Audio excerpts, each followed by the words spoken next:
Deus abençoe nossas crianças, Deus nos abençoe. Bom dia, meus irmãos.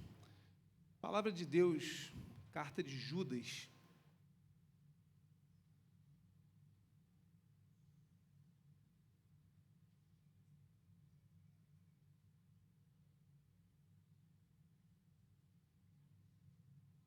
Carta de Judas, vamos ler a partir do versículo 1. Sempre importante manter sua Bíblia aberta. Ao longo da mensagem, nós vamos citar outros trechos dessa carta, você possa acompanhar. O texto também será projetado.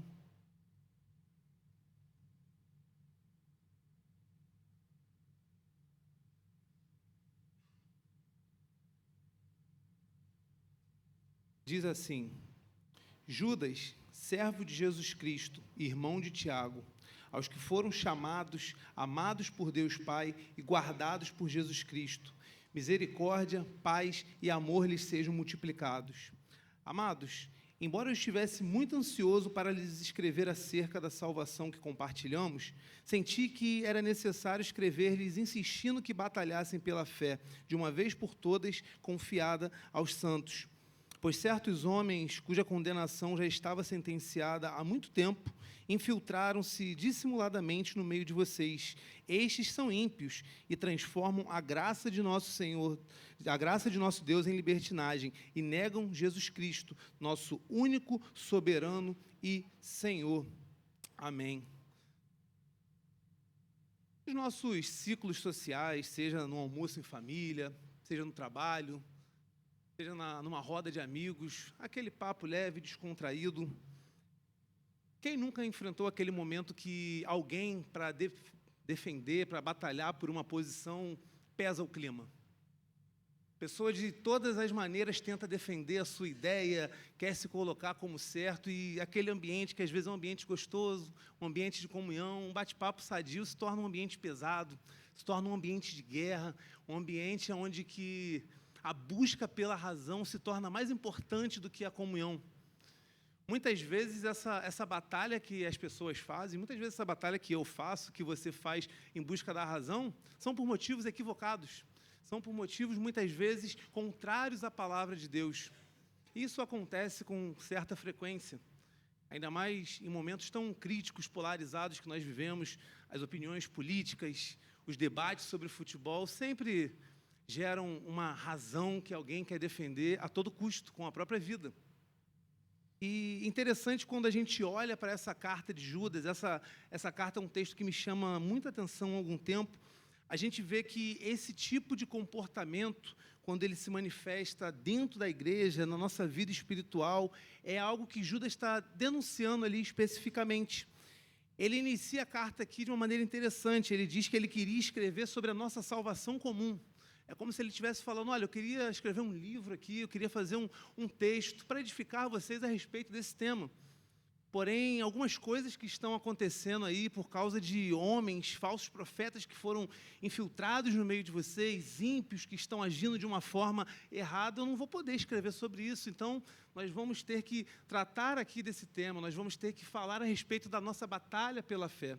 E é a respeito dessa batalha pela fé que ele fala ao longo da carta, né? Ele vê essa necessidade com urgência de alertar contra esses falsos mestres infiltrados.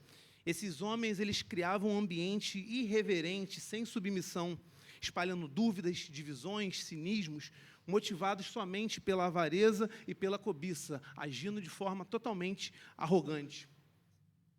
Judas, ele vai dizer que esses homens, eles tinham uma atitude peculiar, ali entre o versículo 8 e 11, que eles rejeitavam a autoridade divina.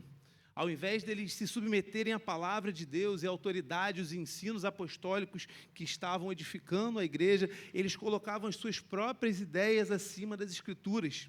Judas, ele vai tratar ele com uns termos bem interessantes. Em certo momento, ele vai falar que eles são sonhadores alucinados, vivem num mundo irreal, como animais guiados pelo próprio instinto, diz no versículo 10. Interessante que esse termo também, Pedro, ele vai usar na sua segunda carta, no capítulo de número 2. Então, essa arrogância, essa prepotência, essa maneira que eles agiam, os tornava insensíveis à voz de Deus. E nesse ponto aqui, é interessante a gente analisar até a estrutura inicial dessa carta aqui. Judas, como ele se apresenta ali. Ele vai dizer: Judas, servo de Jesus Cristo e irmão de Tiago. Sabemos que esse Judas aqui é Judas, o meio-irmão, irmão do Senhor Jesus. Vocês imaginam como seria de destaque para ele se apresentar assim: olha, eu sou Judas, irmão de Jesus. Eu sou o irmão do Senhor. Isso daria um peso de autoridade, né? Seria algo que seria muito notável para ele. Porém, ele começa: olha, eu sou servo de Jesus Cristo. E interessante que aqui a palavra que ele utiliza para falar servo é uma palavra que significa escravo. Ele não usa a mesma palavra que nós vamos encontrar na Bíblia para diácono, para serviço de uma outra maneira. Ele vai falar: eu sou Judas, escravo de Jesus Cristo e irmão de Tiago. E aí ele começa já se colocando numa posição de humildade. Ele não traz para si o peso, ele não traz aquele nome de autoridade por ser irmão de Jesus. Ele fala: olha, eu sou servo, eu sou um escravo de Jesus, assim como vocês, meus irmãos. Ele não apresenta o título que talvez lhe desse muito prestígio. E é interessante quando a gente vê esse contexto onde Judas escreve a carta. Tem um historiador chamado Eusébio de Cesareia. Ele, citando um historiador mais antigo, ele vai falar que, em determinado momento, o imperador Dominiciano, ele pede para chamar qualquer descendente da linhagem de Davi. Todos aqueles que pudessem ser uma ameaça ao trono dele, porque estavam pregando a respeito de um rei, que era da linhagem de Davi, que era o Senhor, Jesus.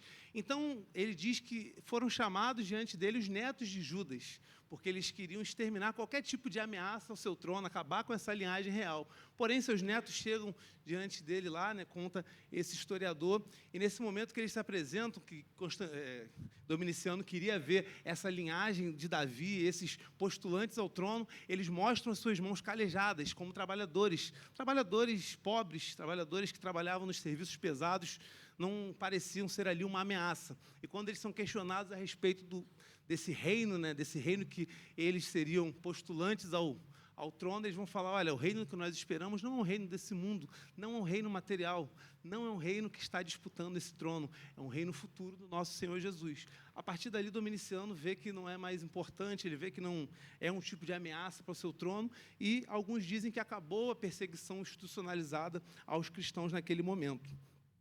Mas diante disso tudo aqui, trazendo essa forma humilde, essa forma que Judas se coloca, né, apresentando a ele mesmo no início dessa carta, e o tema que ele vai tratar, ficam algumas perguntas que nós devemos fazer a nós mesmos, que ao longo da mensagem nós vamos trabalhar. Como nós podemos lutar pela fé com firmeza, sem cair no erro da arrogância, sem sermos prepotentes ou até de alguma forma violentos espiritualmente? Porque nós somos chamados a batalhar pela fé. É isso que diz aqui na carta. A Bíblia, ela nos chama a isso. Mas como nós fazemos essa batalha? Como nós fazemos essa defesa da fé? Judas nos mostra que essa defesa não se faz com altivez, mas com humildade. Não se trata de sermos passivos diante do erro, diante daquilo que é errado, diante da mentira, mas significa que nós devemos permanecer firmes na verdade do Evangelho, com um espírito humilde, dependente de Deus e cheio de amor. E vamos refletir um pouco sobre isso. Então, nós devemos nos perguntar: quantas vezes eu, você, nós, temos algum tipo de comportamento que se assemelha em algum ponto ao desses falsos mestres que Judas denuncia na carta? Em nossas discussões cotidianas, nas redes sociais principalmente. Olha, ambiente tenebroso para se defender a fé é o das redes sociais. Confiamos no nosso conhecimento, títulos, posição, na nossa conta bancária. Quantas vezes, em vez de defender a nossa fé com humildade, a partir da nossa própria vida como exemplo, usamos a fé como uma arma de disputa ou uma arma de vaidade? Talvez usando a fé para legitimar algumas atitudes que são totalmente contrárias à palavra de Deus. De forma totalmente arrogante, onde nós achamos assim: eu sou servo de Deus, eu sou filho de Deus, eu sou parte do corpo de Cristo, por isso eu sou melhor do que todos vocês. A arrogância, ela não é um mero problema antigo, ela é uma tentação constante. Esse problema, ele não ficou exclusivo àquela igreja, àqueles falsos mestres, àquele período que Judas escreve. Essa tentação, todos os dias, bate a mim e bate à sua porta. Todos os dias ela tenta encontrar o lugar no nosso coração. Judas nos chama, nesse texto, a enfrentá-la não pela nossa força, mas pelo caminho da humildade, dependendo inteiramente da graça de Deus. Por isso, para tratarmos disso, vamos primeiro falar do problema. O problema da arrogância.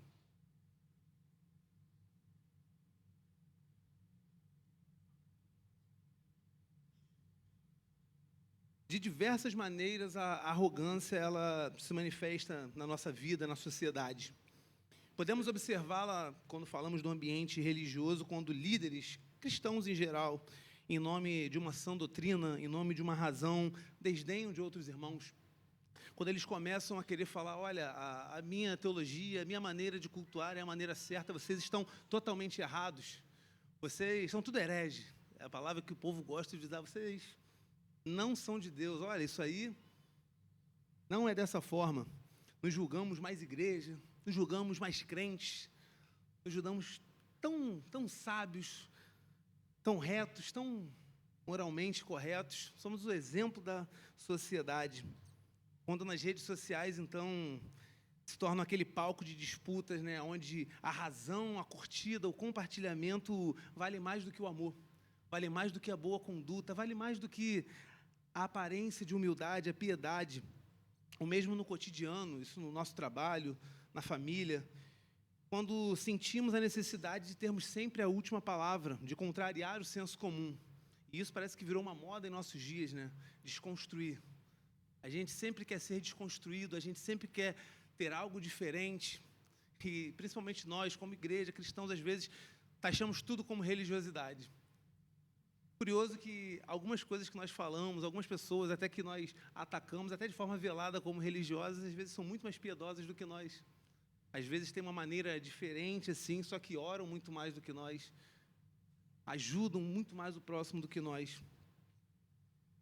Porém, Judas nos lembra que esses falsos mestres que ele cita, né, cumpriam uma previsão que ele cita entre o versículo 18 e 19, que eles eram os zombadores dos últimos dias. E hoje, zombadores semelhantes ainda existem. Aqueles que se vangloriam de suas opiniões, experiências ou posições, como se Cristo não fosse o Senhor. Como se Cristo talvez fosse um mero espectador no palco da vida dele. É igual quando nós falamos assim, essa pessoa é tão boa, essa pessoa é tão maravilhosa, só falta Jesus. E às vezes essas pessoas agem como esse só falta, como se Jesus fosse apenas um acessório para colocar, para encaixar na própria vida, sendo que Ele é tudo em todos, Ele é o Senhor, Ele é o soberano. A essência desse problema, ela permanece a mesma daquele período que Judas escreve, uma insubmissão ao senhorio de Jesus Cristo. Nós falamos que Jesus é o nosso Senhor, e isso tem um peso tão forte para a nossa vida, a ponto que Judas ele escolhe essa palavra, né, que ele era Judas, escravo do Senhor. Ele era alguém que estava totalmente debaixo do senhorio de Jesus. Ele entendia que Jesus era tudo para ele. Jesus era o Senhor soberano, a quem ele devia toda a vida, a qual todas as coisas lhe pertencem. Quando alguém, quando você nos colocamos acima da palavra, quando o nosso intelecto, o nosso ego, a nossa conta bancária, a nossa influência social, a nossa eloquência, até quando o nosso time ganha, colocamos essas coisas acima do amor, acima de uma forma humilde, de uma forma piedosa, de uma forma mansa de agir, assim como Jesus, repetimos o mesmo erro dessa rebeldia, desse erro que Judas denuncia com tanta veemência. E a carta continua, e Judas vai descrevendo esses homens ali com imagens fortes. Ele usa termos bem fortes para falar desses homens. Ele vai dizendo no versículo 8 que eles rejeitam a autoridade e difamam os seres celestiais. E aqui é interessante que nesse ponto, Judas traz um contraste, ele traz um exemplo, uma ilustração bem interessante. Ele vai falar que até mesmo Miguel, o arcanjo, não se colocou em uma posição de arrogância ao enfrentar Satanás, mas disse, o Senhor te repreenda. Judas aqui ele faz uso de tradições conhecidas da sua época, da literatura comum, provavelmente uma obra que não era inspirada, mas circulava entre os meios judeus ali, chamada Assunção de Moisés. Literaturas comuns que faziam parte do imaginário popular, tipos de texto que moldavam a forma de pensar, a ilustração, a mente do povo naquele momento. Não significa que Judas considerava esses textos como inspirados, como palavra de Deus, mas ele utiliza como um exemplo que era familiar para poder ilustrar esse argumento, que mesmo Miguel, um ser celestial, poderoso, seria um anjo de batalha na tradição que eles estavam acostumados ali, não agiu com arrogância, mas agiu em submissão a Deus, contra o próprio Satanás. E isso aqui nos traz uma lição interessante. Se até um anjo foi cuidadoso ao lidar, enfrentar essa batalha contra o inimigo, quanto mais nós. Não devemos ter humildade em nossas palavras e atitudes? Será que quando nós vamos vivenciar batalhas espirituais, quando nós vamos lutar contra as tentações, lutar contra as armas que o diabo tem contra a nossa vida, nós vamos pela nossa força ou nós falamos, o Senhor te repreenda, e nos colocamos debaixo do senhorio de Jesus? Entendemos que dependemos totalmente da graça do Senhor, estarmos humilhados diante dEle para podermos vencer. E é como uma canção diz, né, que nós lutamos batalhas que Cristo venceu. Seria muito mais fácil para nós entendermos que Cristo já venceu essa batalha. Porém, não devemos ser arrogantes o suficiente de acharmos que temos condições de vencer, de enfrentar essas questões sozinhos. Somente com submissão ao Senhor nós podemos vencer, porque Ele já venceu e com Ele nós somos mais do que vencedores. E esse é um ponto fundamental. Ao defendermos a nossa fé, ao lidarmos com pessoas difíceis, ao lidarmos com as batalhas espirituais, as batalhas do cotidiano, essas batalhas que você já lembrou que vai enfrentar amanhã, a primeira delas é o despertador. Ou batalha difícil. Somos tentados a confiar em nossa própria força. Somos tentados a lidar com essas questões como se, não, Deus faz parte apenas do culto. Deus é Senhor somente nos momentos das canções, somente no culto. Durante a semana, eu tenho que me virar, eu tenho que dar o meu jeito. Eu posso, eu quero, eu consigo, eu faço. Não. Toda a nossa vida ela é espiritual, toda a nossa vida ela está debaixo do senhorio de Jesus. E é o que Judas nos adverte aqui, que o caminho correto nunca é arrogância. E é arrogante da nossa parte achar que nós podemos conduzir a nossa vida da nossa própria maneira. Por mais que você tenha estudado, se capacitado, feito a sua parte, você tem que fazer, não é por isso que você vai ter êxito, não é por isso que você vai vencer, mas é pela submissão ao Senhor Jesus Cristo. A humildade, a dependência total do Senhor. Quem nunca agiu como se tivesse todas as respostas? Quem nunca teve a tentação de ouvir numa conversa, qual você nem faz parte, e você escuta assim, poxa, eu tenho uma resposta boa para isso. Eu poderia vencer essa discussão. Quem nunca foi tentado a vencer uma discussão? Quem nunca quis sentir esse gostinho, ou então fica feliz por isso? Quantas vezes essa nossa defesa da fé, e ainda utilizamos isso em nome do Senhor, não é feita com orgulho, porém isso mais afasta as pessoas do Evangelho do que as aproxima. Esse exemplo que ele traz de Miguel, ele nos ensina que mesmo nesse combate espiritual que nós vivemos, a postura correta é reconhecer que a vitória pertence ao Senhor, e é nele, por meio dele, submetidos a ele, a sua palavra, é que nós vencemos, porque ele já venceu. Olha que coisa fácil, nós estamos do lado lutando as batalhas que já foram vencidas por Cristo Jesus. A batalha mais difícil, a batalha de vencer a morte, a batalha de vencer o pecado, a batalha de nos dar vida eterna, ela já foi vencida. Aquilo que não era possível para nós, porque nós hesitamos em confiar em Deus para vencer as coisas mais simples, para vencer os nossos dilemas cotidianos, para vencer as nossas tentações. A palavra de Deus, ela adverte a todo momento de forma clara contra isso. Provérbios 16, 18 diz que a soberba precede a ruína, onde a arrogância se instala, cedo ou tarde a queda é inevitável. Na realidade, quando a arrogância ela toma ar, ela se torna aparente na nossa vida, ela já está demonstrando que o nosso coração está caído. Já está mostrando que o nosso coração está longe, afastado de Deus, da sua palavra. Portanto, irmãos, o desafio que que o texto de Judas nos traz não é apenas um recorte histórico, isso não ficou no passado, é algo atual para nós. Muitas perguntas, elas vêm à nossa mente, elas devem vir, nós devemos refletir. Então, como que eu vou defender a fé sem cair nessa armadilha da arrogância? Como que eu vou anunciar o Evangelho? Como que eu vou corrigir o erro da minha vida, das outras pessoas, da minha família? Nós devemos ter equilíbrio, dependendo totalmente da graça de Deus. E esse equilíbrio é o que determina se nós seremos edificadores ou destruidores do corpo de Cristo. Se nós vamos, de fato, anunciar o Evangelho e proclamar o nome de Jesus, tornando Ele conhecido, ou, de alguma forma, nós vamos difamá-los através da nossa vida, difamá-lo. E isso só é possível para mim e para você quando nos encontramos nesse caminho, que é o caminho da humildade. E com isso a gente vai falar a respeito do caminho da graça. O caminho da graça é imitar a Cristo. Não é buscar a glória própria, mas viver uma vida que reflete o amor e a humildade de Deus. O servo humilde é aquele que não se exalta, mas exalta a palavra de Deus, a missão e o Evangelho, e ele faz todas as coisas para o bem do próximo, para o louvor de Deus. Judas, ele continua, apontando no texto, e ele vai falar a respeito do cuidado com o próximo, coisas práticas que nós devemos ter.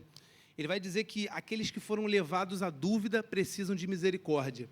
Aqueles que foram seduzidos por esses intrusos, esses falsos mestres, precisam ser resgatados. E até os próprios intrusos necessitam de misericórdia combinada com temor, sendo exortados a se arrepender e avisados a respeito do juízo. Como que eu encaro, como que eu vivo isso no meu dia a dia? Como que isso se encaixa na minha rotina tão puxada, tão corrida? Em casa, devemos pedir sempre perdão antes de ganhar ou querer ganhar uma discussão. Nós devemos reconhecer a fragilidade humana, reconhecer os erros, principalmente os nossos.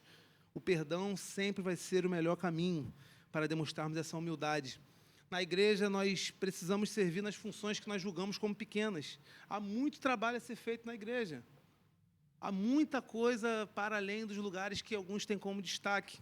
Para o culto a conhecer, para a gente poder ter canção, para a gente poder ter palavra, tanta coisa é feita. E nós precisamos trabalhar nessas coisas pouco visíveis, sabendo que Deus recompensa o serviço fiel e não a visibilidade. Visibilidade não significa fidelidade ao Senhor.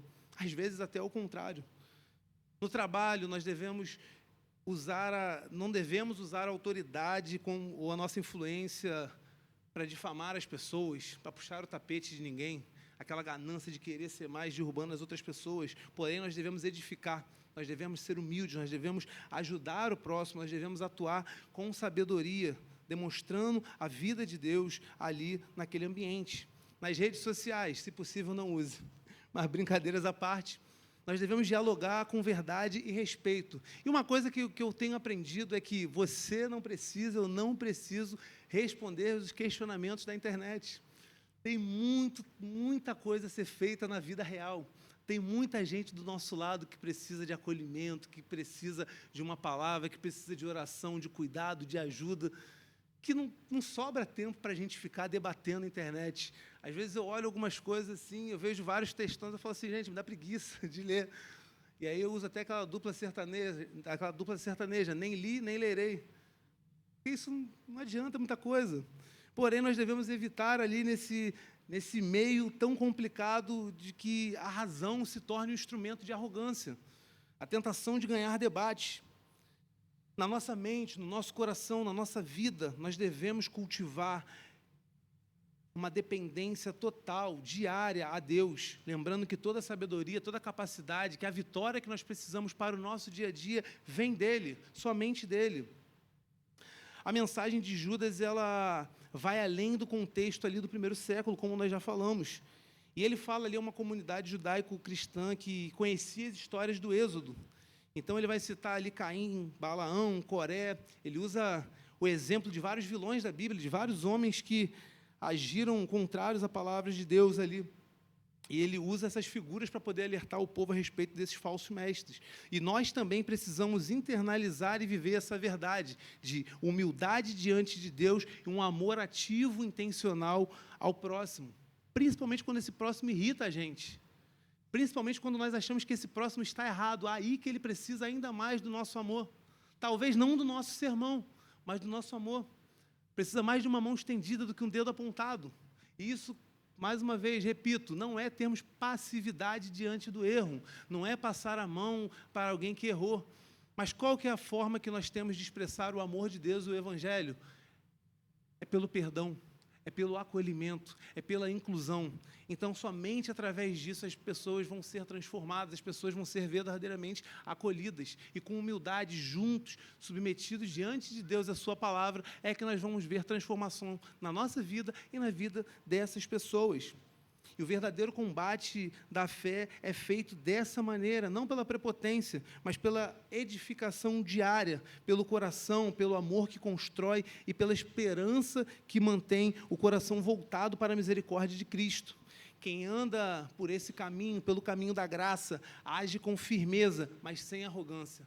Nós podemos ser firmes, sem sermos arrogantes. Jesus era firme, mas agindo com amor. E o nosso maior exemplo é o próprio Jesus. Aquele que, mesmo sendo Deus, não usou esse lugar, essa posição. Antes, esvaziou-se a si mesmo, assumiu a forma de servo, humilhou-se e foi obediente, foi fiel até a morte e a morte de cruz. A boa notícia é que Jesus ele se esvaziou e se humilhou em humildade por mim e por você. Desse trabalho que Jesus fez, nós só imitamos um. Nós não precisamos nos esvaziar porque nós já somos vazios. Ele se esvaziou assumindo a humanidade, assumindo o meu e o seu lugar, assumindo essa condição humana, mas se humilhou diante do Pai. Porém, na semelhança de Jesus, nós devemos nos humilhar diante do Pai, confiar no Pai, confiar na soberania dEle, que Ele cuida de todas as coisas, que Ele jamais nos abandonou. Com isso, caminhando para o final, para refletirmos essa introdução para poder trazer alguns temas aqui específicos que nós precisamos caminhar com humildade. Judas nos faz esse convite a lutar pela fé, mas de um modo que honra e que glorifica a Deus, no caminho da humildade, não da prepotência, usando o exemplo supremo que está em Cristo Jesus, que revela uma total oposição à arrogância. Sendo Deus, se fez servo. Sendo Senhor, lavou os pés, serviu os seus discípulos. Sendo Rei, morreu na cruz. E esse mesmo Jesus é aquele que ressuscitou, o que está à direita do Pai, o qual nós aguardamos com ansiosa expectativa, com esperança, com essa firme esperança que Judas fala naquele dia grande, aquele dia grande e glorioso do Senhor. Mas até lá, mas até aquele grande dia, nós convivemos uns com os outros, nós vivemos nesse mundo, nós caminhamos em meio a esse cenário caótico que nós enxergamos que é o mundo, principalmente o mundo contemporâneo, e como nós caminhamos nele com humildade, refletindo o caráter de Cristo. Como Paulo exorta em Filipenses 2, tende em vós o mesmo sentimento que houve em Cristo Jesus. Não é um sentimento parecido, não é, olha, é mais ou menos assim, mas tende em vós o mesmo sentimento que houve em Cristo Jesus. E aqui está a chave da verdadeira vitória. Não é uma chave que vai cair do céu, você vai ganhar alguma coisa, não. Não vem de provar que temos razão, de vencer debates ou de dominar com argumentos. Ela vem do amor humilde que reflete Cristo e transforma vidas. Por isso que, para terminar, recapitulando, nós vimos o perigo da arrogância espiritual. Falsos mestres se infiltraram na igreja primitiva, distorciam a fé, espalhavam divisões e rejeitavam a autoridade divina. Hoje, essa mesma arrogância se manifesta em líderes, crentes, instituições que se colocam acima da palavra nas redes sociais, família, trabalho. O problema central é sempre o mesmo, insubmissão ao senhorio de Jesus. Segundo ponto, o chamado à humildade na defesa da fé. O cristão não precisa de prepotência para se posicionar. Na realidade, isso não faz nem muito sentido. Eu e você, como cristãos, nós deveríamos ser as pessoas mais humildes. Prepotência, arrogância, soberba não deveriam ser acusações que jamais fossem encaminhadas para mim e para você. Na prática, isso não acontece, infelizmente. A começar por mim, porque é gostoso ganhar debate às vezes, é gostoso ter razão. É bom, a nossa carne grita, a nossa mente caída deseja isso, deseja destaque, deseja certeza, deseja razão, mas não vivemos por isso. Nós precisamos ter uma dependência de Deus, não viver de forma autossuficiente. Somos filhos, somos servos do Senhor, e os servos de Deus andam nesse caminho da humildade. E terceiro, nós vimos o caminho da graça, a humildade prática que se expressa em edificar-se na fé, orar no Espírito, conservar-se no amor e esperar a misericórdia de Cristo. Judas vai falar sobre isso no versículo 20 e 21. Essa é a postura que fortalece a igreja, preserva a unidade e reflete o caráter de Deus em nosso relacionamento uns com os outros. Diante dessas questões, das várias perguntas, é o momento da gente refletir, da gente parar e pensar: onde a arrogância tem entrado na sua vida? Em quais momentos eu e você temos nos colocado de uma forma autossuficiente? Aonde nós temos batido no peito e falado, eu resolvo, quando na verdade nós deveríamos estar confiando na graça do Senhor e nos humilhando diante dEle? Qual que é o lugar onde nós achamos que podemos fazer sozinho? Quais são as áreas da vida, quais são as tentações, os problemas, os dilemas que você enfrenta, que você tem batalhado com a sua força? Aonde temos sido arrogantes, soberbos o suficiente para achar que não precisamos de Deus? Que nós temos a solução para todas as coisas. Esse chamado de Judas, ele ecoa até hoje. Nós somos convidados a caminhar não pela soberba, mas pela humildade, que depende da graça de Deus. Essa é a maneira que nós vamos expressar verdadeiramente o amor, a dependência, a graça de Deus, numa vida completamente em submissão e dependência a Ele. Por isso que nesse momento eu queria te convidar a orar. Falar com Deus, abrir o coração e falar, Senhor, eu sou um desses. Eu sou um desses arrogantes que acho que consigo resolver. Eu sou um desses que acho que já sei o suficiente, que eu acho que eu já tenho a experiência necessária, que eu acho que eu posso dar um jeito na minha vida, que essa é uma situação que não preciso levar ao Senhor, seja enfermidade, seja dilemas, problemas no trabalho, problemas conjugais, seja em qual for dessas áreas, conheça diante do Senhor. Ele é aquele que me entende, Ele é aquele que te entende, Ele é aquele que esteve em nosso lugar, Ele é aquele que morreu por mim e morreu por você. Ele é aquele que ressuscitou, aquele que está vivo, aquele que ouve o meu e o seu clamor. É aquele que quando nos colocamos diante dEle com humildade, quando nos humilhamos diante dEle, a mão dEle, a boa mão dEle age por nós. É o Senhor que age por mim, é o Senhor que age por você. É Ele que vai à frente nas nossas batalhas. Nós não devemos lutar as batalhas da nossa maneira, nós não estamos sozinhos nesse campo de guerra. Nós temos o Senhor conosco, e se temos o Senhor conosco, nós temos tudo. Nós temos a vitória que Cristo já venceu. Aquilo que Ele conquistou na cruz, aquilo que eu e você fazemos parte. Peça ao Senhor para dobrar o seu coração diante dEle, para que Ele renove a esperança, a expectativa, a firmeza da fé, para que Ele te encha de sabedoria para lidar com as situações, mas acima de tudo, com uma dependência total a Ele. Não tente resolver as coisas sozinho. O Senhor é contigo. O Senhor ouve a sua oração. Antes de todas as coisas, se curve a Ele. Peça a Ele, porque Ele é aquele que tem cuidado de nós.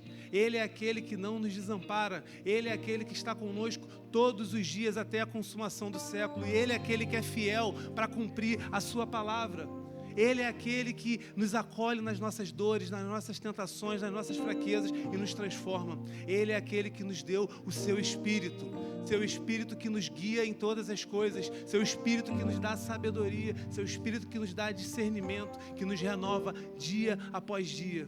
Como nós cantamos, um novo amanhecer já é certo, porque Cristo já está lá.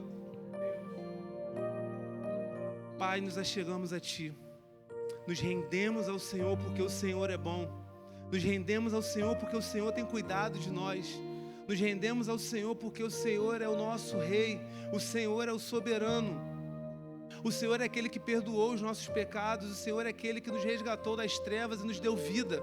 O Senhor é aquele que nos inseriu, ó Deus, no seu reino de amor, na sua igreja, no seu corpo. O Senhor é aquele que através da sua vida nos fez parte do Senhor. Podemos hoje sermos chamados de filhos de Deus, ó Pai. Obrigado pela Tua graça, obrigado pelo Teu cuidado.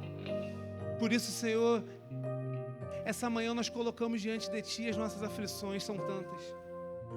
São tantas questões que não conseguimos talvez numerar. Talvez sejam coisas que doem tanto na gente, que abafam a nossa alma, que a gente não consegue nem expressar diante do Senhor. Coisas que já nem lágrimas mais tem, porque a gente já não sabe o que faz. Porém, nós somos tão arrogantes que tentamos, insistimos em fazer da nossa maneira. Tem misericórdia de nós, Senhor. Renova a nossa fé essa manhã. Renova a nossa esperança. Renova a nossa dependência no Senhor. Te entregamos tudo, Senhor. Te entregamos tudo porque o Senhor é o bom Pai que cuida de nós. É em Ti que nós confiamos. É em Ti que nós esperamos. É em Ti que nós depositamos todas as coisas. Por isso louvamos o Teu nome. Nós louvamos o Teu nome porque Tu és o nosso bom pastor e o Senhor nos acolhe. E o Senhor nos acolhe, o Senhor nos guia, o Senhor nos direciona, o Senhor nos alimenta e o Senhor nos enche. Que o Teu Espírito nos guie, nos conduza a uma vida de humildade, a uma vida de fé, a uma vida obediente, a uma vida dependente ao Senhor. Que em todas as coisas nós possamos dar graças ao Senhor, que nós possamos louvar ao Seu nome, que nós possamos sim proclamar o Teu reino, viver a Tua missão, mas da maneira do Senhor. De uma maneira humilde, de uma maneira dependente ao Senhor, que as pessoas possam ver o amor do Senhor refletido através de cada um de nós. Obrigado, Jesus. Obrigado porque o Senhor fala conosco. Obrigado porque o Senhor nos acolhe. Obrigado porque o Senhor não nos deixa da mesma maneira. Obrigado porque o Senhor nos transforma dia após dia. Por isso nós te entregamos cada súplica, cada oração, cada pedido, Deus. Até aqueles que nós não conseguimos falar e já não há mais lágrimas, mas que o Senhor ouve, mas que o Senhor colhe e que o Senhor nos abraça e nos enche. Em nome de Jesus. Amém.